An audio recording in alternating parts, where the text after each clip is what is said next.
Okay,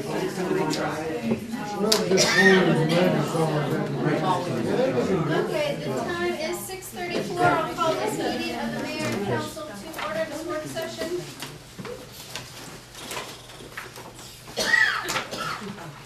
Go over the regular agenda. You all received a copy of the announcements. The minutes, does anybody have any corrections, objections, or changes to the minutes from April 22nd or May 2nd?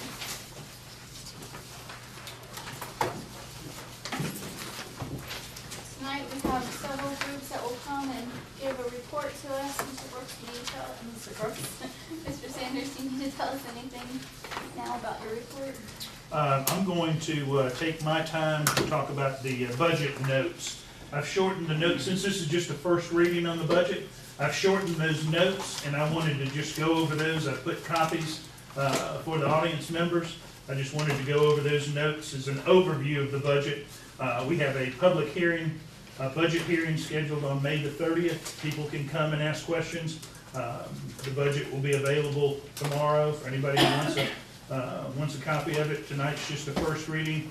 I planned on a longer presentation for the adoption meeting. Is Mr. Williams going to be here tonight, Mr. Davis? I do not know. They were checking with him, but I haven't been informed whether or not they got with him or not. Okay. We have several ceremonial matters. Wild Wing Cafe, that's a go for tonight.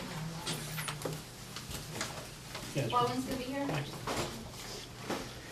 We have the Entrepreneurship Alliance Shark Tank winners invited to be here, and then several proclamations. Moving on to old business, we have a first reading on consideration action on ordinance for the adoption of the capital improvement budget for fiscal year 2014. Mr. Sanders is just going to give us a brief statement on that. Does anybody have any questions for that tonight?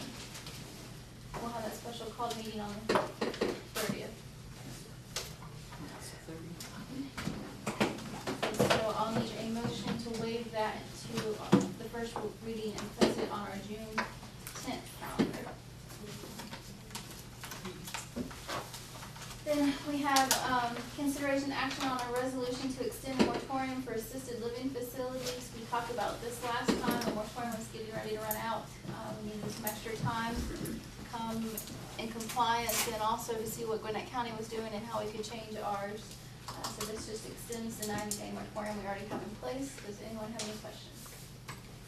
Anything to add to that? New business, we have the resolution adopting the official colors for the city of Snellville. We talked about that last time. Vegas gold was the color of Brookwood. I gave y'all some PMS numbers for the blue color. We've gone with PMS 282.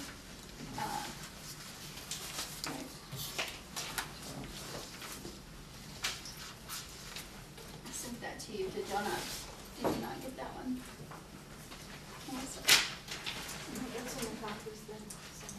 This one is a blank.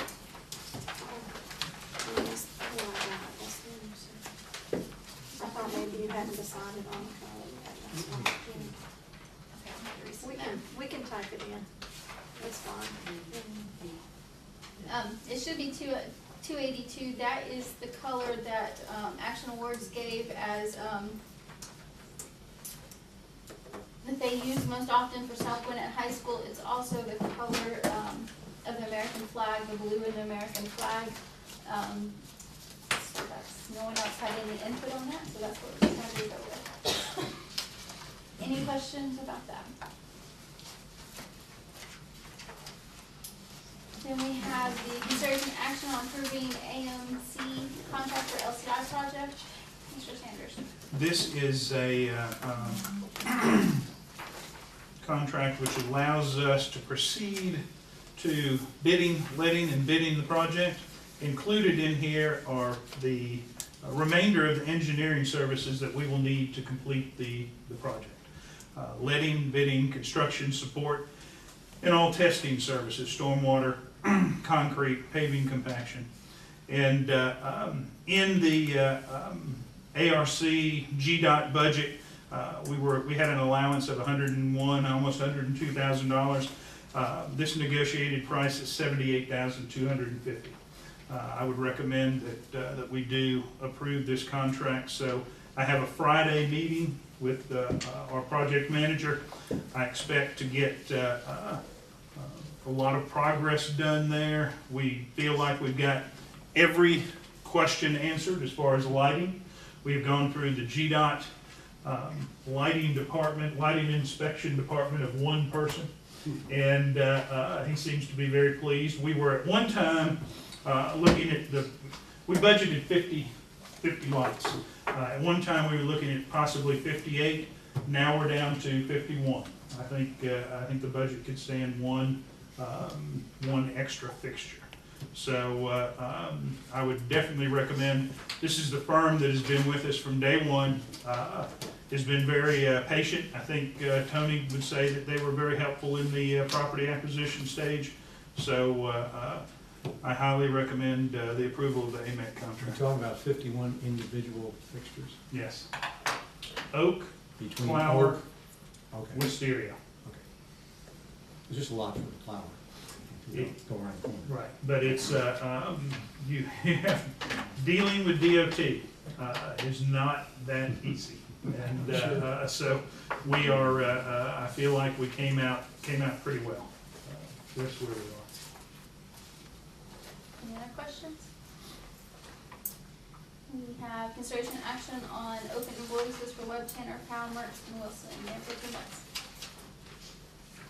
Just going to look forward to Mr. Paul Payne. Mr. Powell, is this not a matter of pending litigation and personnel that should be heard in exec session? It certainly could be, I think. I think it would qualify for both those things if the council wanted to do it in exec session. Was there anything, is there any reason why we can't bring up the meeting? No, no.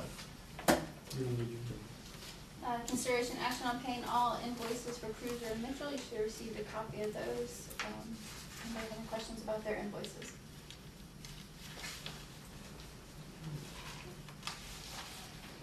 Consideration action on approval of surplus of city police vehicles. Mr. Sanders. I believe the chief is here.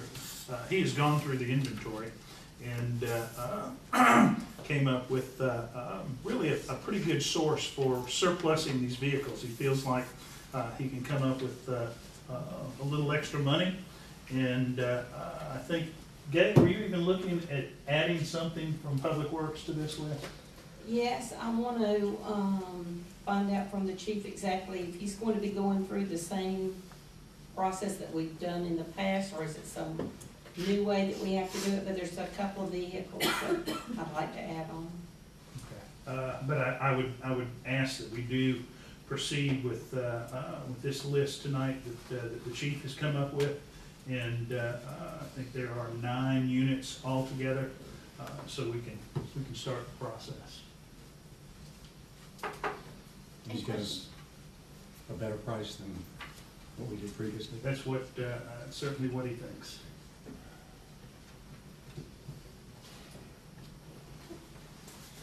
Approval and authorization to purchase 15 semi-rugged laptop computers.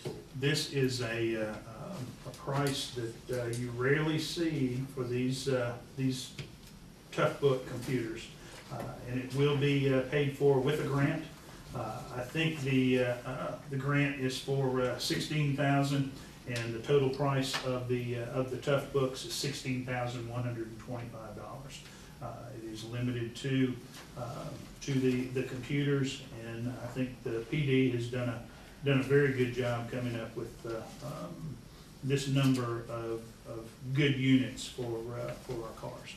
Can I ask you a question? Does this alleviate the 9 that we had in the future budget? No, it does not. That's, So that would be a total of 24? that's correct. We're trying to get them all changed out. Other questions? That brings us then to our work session agenda. We have American with Disabilities. Yes, on that.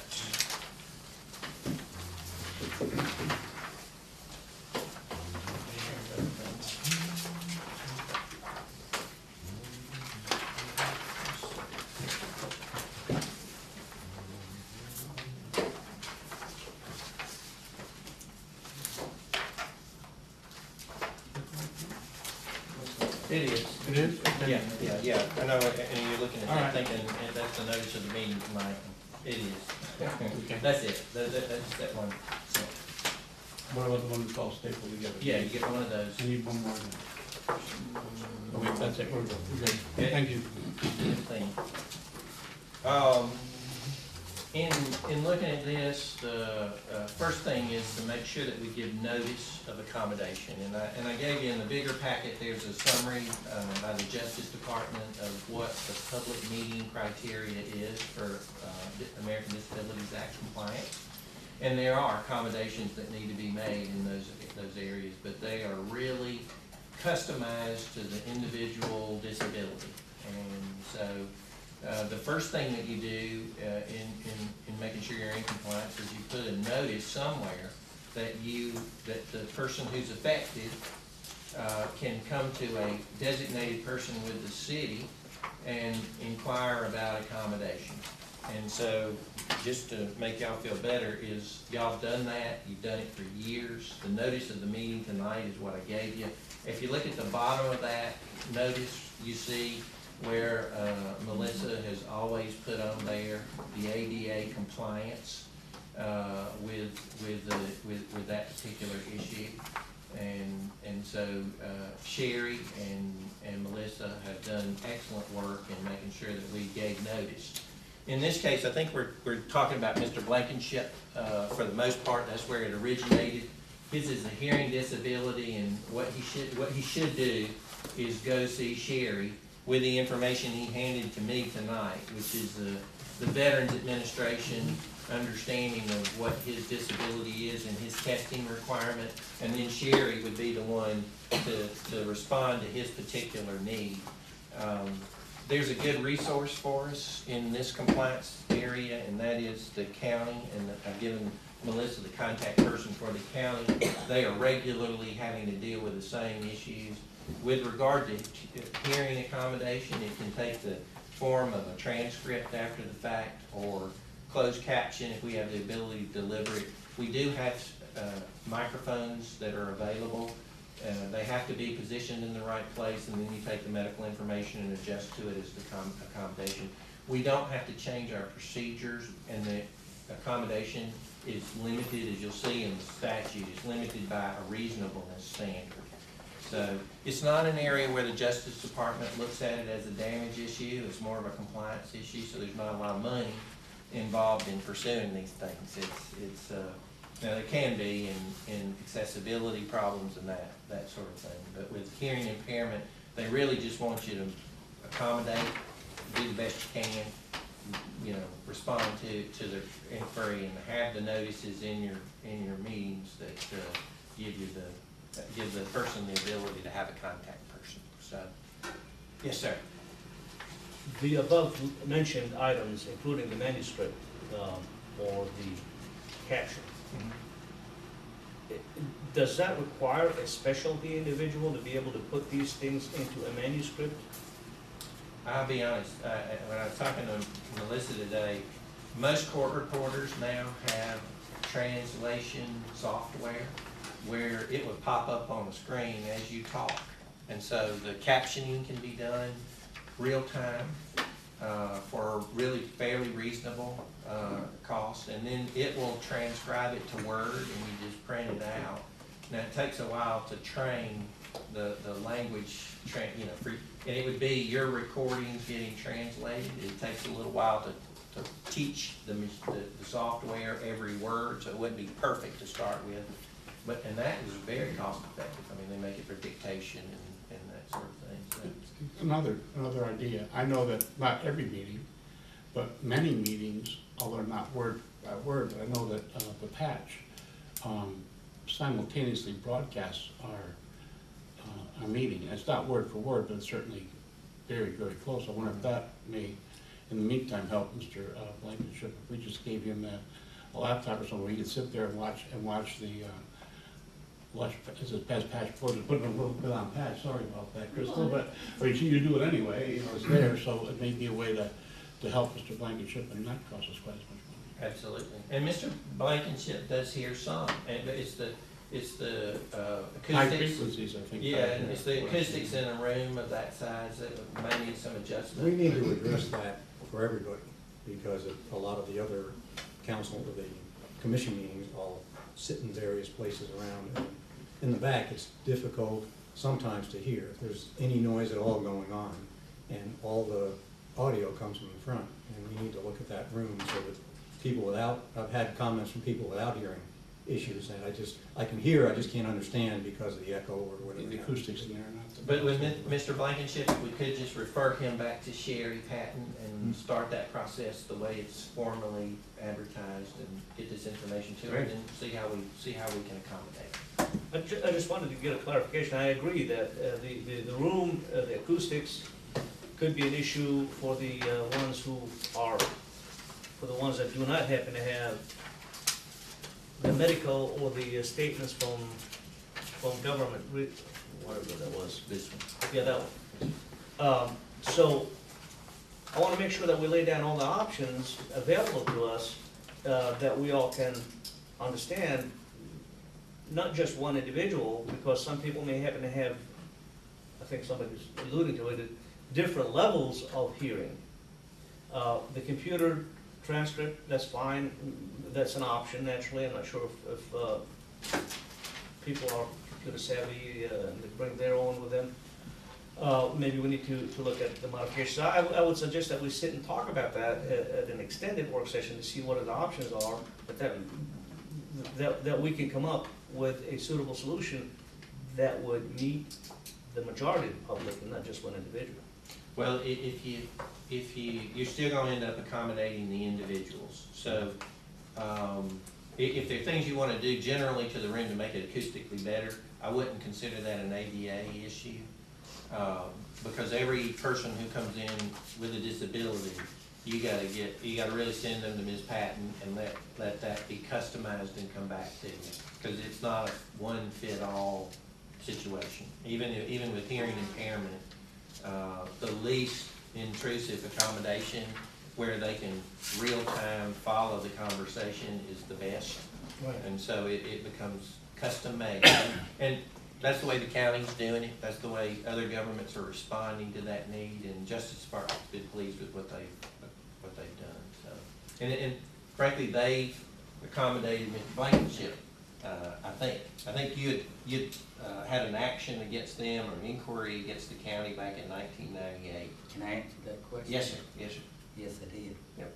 And so they have obviously solved that problem, and so having that resource of the county to work with is also good, especially with Mr. Blankenship particularly. And so, I understand that our policy says that he needs to consult with Sherry 7 working days, but this is something he has come in front of us months ago, actually in front of council on 2 different occasions, so how can we in good faith say we're not aware of this? It's not that we are all aware now, and I think. We've been aware. Yeah, I think there was a little, there wasn't a formal inquiry, at least not directed to us. We didn't have a formal inquiry of any legal issues until this meeting. And so when we were asked to look at it, I think we responded. I don't know that everybody knew that notice was on the bottom, or that Sherry was the designated person, which happens. I mean, that's, in government, we fix it, and then when it doesn't pop up again for a few years, it isn't something that we know the proper process. But after looking at it, we went right through what are you supposed to do, and then we looked at our notices, and we were doing the right things. If I were to say that to Mr. Blankenship or somebody who was doing an inquiry, I'd say Mr. Blankenship should have gone to Sherry to start with. I understand your legal thing, but the bottom line is this has been an issue that's been brought up months ago. I think he's gone either Mr. Sanders or to Mr. Arnold.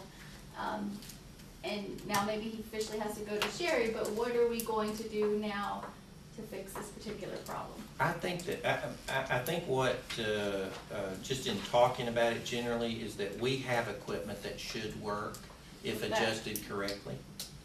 That equipment's been offered to Mr. Blankenship, right? Yeah, he said it didn't work. There's areas that it works better in the council chambers than some, but, And I think with that, Mr. Blankenship's, what I would recommend to Sherry next would be get the manufacturer or the specs person with regard to what our accommodation is, together with Mr. Blankenship, and get him to sit in the right place where the equipment works appropriately, and really give it a real try in order to make sure that, and adjust it properly. In the fear of this conversation, I'd like to ask Mr. Blankenship and answer the question. Are you able to hear me right now, when I speak loud like that? I hear you and read your lips, Okay, reading the lips. but if I turn my head, I won't read you. Did the equipment that was offered to you by a city clerk, did that help you? No, sir, and you got two people sitting back right beside you that heard it, wee, that's all it does. This one here, the red shirt, and my buddy in the white shirt, all three of us could not hear one word of it. It's in the paperwork that you've got right there, that I'm not gonna hear good even with that, especially unless you come and talk to me, or I can see you, even in I don't care how good microphone system you have. My disability is on word pronunciation. If it's not slow and steady, I do not hear. And it's in the record that you got sitting there on the paperwork. So what I'm seeing is there's an urgency behind this request.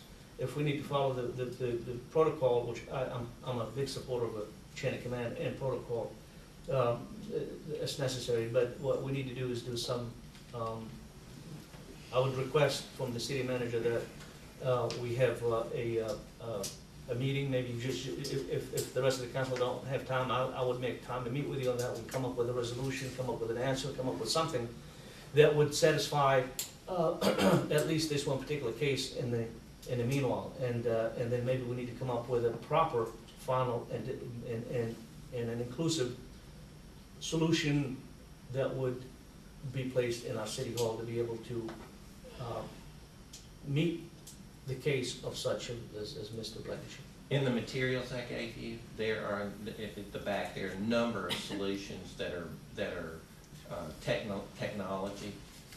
Mr. Blankenship, do you use a device around your neck to talk on the telephone? I use it on I use it from here, it goes from here to here and back to the phone. But you still, if you'll read the ring, I still don't understand you. If you talk fast or if you don't talk properly, I still don't know the words you speak to, especially if you're a lady with a high touch, you know, a high tone. They make equipment that will communicate with that circular. You see it in there. So there are all kind of technological solutions that are reasonable. And So what you're saying is that we need to find out what those solutions are, right? I But I guess. start with the one. If you have a squealing device that isn't magnifying the sound and making it clear, then I'd start with fixing that, because that squealing in your ear is not an appropriate piece of, something's wrong with your equipment. That isn't the way that equipment works. And I understand, but my question is then to staff. I mean, I understand what Tony's saying, but what then is our plan to fix this? I mean, we've heard about different things we can do, going to Sherry, but what is gonna be our plan to fix this going forward? Well, I want to find out what works at the county. Let's find out and see how close we are to that. Talk to the technician about our equipment to see how that can be improved. And because we've talked to Mr. Blankenship about, providing minutes, that didn't work. We've talked about using this equipment out here, apparently that does not work. So let's find out from the county exactly what they do that does work, that Mr. Blankenship is satisfied with. See how close we are to that, and what we can do with to improve our equipment, and then we'll see where we are. And only because this has been going on for a while, do we have someone that's gonna be in charge of that? Do we have a date where we can put this back? I don't see today. Let's put it back on the June meeting. Do you think we'll have some answers before the June meeting? Someone can meet with Mr. Blankenship before then? I mean, this has been going on. We will. I guess the other question is, what's gonna be satisfactory to him? We can come up with all the solutions in the world, if he doesn't like them, then Well, we know Gwinnett County's works.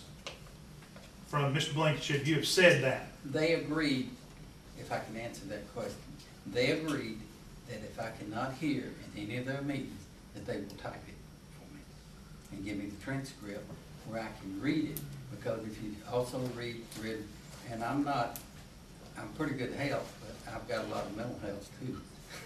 I was I'm a slow learner, I was that, and I'm still that. As far as words, you might read 100 words off a screen, but I can't read maybe 50 words off a screen. So the biggest thing is that I'm gonna have to see it. And it's just like my grandchild, he's autistic, and I was autistic when I was small. They got him, which I'm not asking for that, but they have to hand type everything for him and speak it to him if they want to give him a test. They can't just say, hey, take this test. So the biggest thing is the city, and not arguing over tonight, but they have refused for 27 years to have a meeting with me, which was supposed to be, and they refused, the city has refused to go back and get the minutes or the records that to show that I was supposed to have a meeting with the city like this 27 years ago. Let me And get, that's what I'm asking. so I guess the Gwinnett County system does not work. Right. The sound system will not work, no, sir. I've got a $10,000 set of hearing aids right here, Well, and I hear about half of what y'all saying here. Mr. Powell, as long as he looks at me, he knows my name, but if he turns his head, I can say he called me anything. And he might be right. You wouldn't do that, you look, Okay, we may have to take it to the next level. And then you get into, is it an undue hardship on the provider? I mean, if it's $100,000 system, then, we need to talk about that. a $100,000 system is not gonna work neither. Sounds like Because- nothing's gonna work Well, then. it doesn't work, it doesn't work at VA, sir. Their sound Talking about, he's talking about a sound system. You're Hopefully talking y'all- about a typing system. No, I'm talking about a sound system. Right, I mean, he's talking about a Okay. typing, you're talking about sound. Okay. We'll start at the level that works sometimes, and then we'll go from there. Thank you. Anybody else have any questions on that? Section 54-172 solicitation, Councilman Cross. I don't expect any action on this. It's just a courtesy to let mayor and council know that I am looking at ordinance 54-170 through 179. And the reason for this is a citizen came to me and asked me about canvassing and solicitation, and I was not able to answer that person's question, which made me go back and look at this ordinance. And I have a lot of questions. I may need to amend this ordinance, we may need to change it, I don't know. I just want you to know that I am researching this from beginning to end. I'm not accusing any staff of any misdoing or missing something. I want to learn the procedure so that I in turn can explain it to a citizen that asks me. And it also falls in the realm of security. They want to know that whoever is soliciting in their subdivision, that the city knows who they are. If I come to your door with a badge and my name is on it and my picture is on it and it says City of Snellville, your level of security is going to go down a notch. You're not going to be like, who is this person? You're like, well, the city knows who they are. So, okay, I'll listen to you. If they come to the door and they have nothing indicating that they have a permit, or they've even gone through the procedure with the city, and we need to look into that. And that also may be lost revenue coming to the city. So it's just to let you know that I'm looking at this ordinance. I've worked with the chief. Neely Wilson has been a wealth of information for me. The police department has helped me with this, and so I'm gonna pull it all together. I won't go any further on it until everybody knows what the conclusion is. So basically, it doesn't need to go on an agenda at this time. It's just something that I'm researching and something that I think the public would be a little more comfortable with if they knew the procedure. And that's all I'm going with it. Thank Any you. questions? Okay. LCI update. Do we need anything else? I think I've pretty much given that. Okay. We will be in adjournment until 7:30.